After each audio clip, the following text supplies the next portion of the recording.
देखो देखो देखो তোমার बहन का लड़ाई है। আরে ও দিদি ভাই, হ্যাঁ বলুন দিদি ভাই, কি লাগবে? আরে আজকে আমার কিছু লাগবে না, আমি আপনাকে কিছু দিতে এসেছি। কি তুমি দিতে এসেছো? কি দিতে এসেছো তুমি? এই চা পাতার প্যাকেটগুলো আপনি কত করে বিক্রি করেন? আচ্ছা, এই চা পাতার প্যাকেট, এই চা পাতার প্যাকেট আমি 10 টাকা করে বিক্রি করি। 10 টাকা করে? দাঁড়াও, 1 2 3 4 5 6 7 8 9 10 11, আমার কাছে তো টোটাল 11টা রয়েছে। হ্যাঁ, 11টা হলে টোটাল 110 টাকা। কি 110 টাকা? আপনি না এক কাজ করুন, এই চা পাতার প্যাকেটগুলো আমার কাছ থেকে 50 টাকায় কিনে নাও।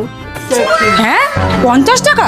আমি তো এগুলো পাইকারি দামে 100 টাকায় বিক্রি করি, আর ও আমাকে 50 টাকায় দেবে? এক কাজ করি, 50 টাকায় নিয়ে নিই, তাও তো আমার 50 টাকা লাভ থাকবে। ও আমাকে কি মনে করে আমি ওর থেকে ডবল চালাক?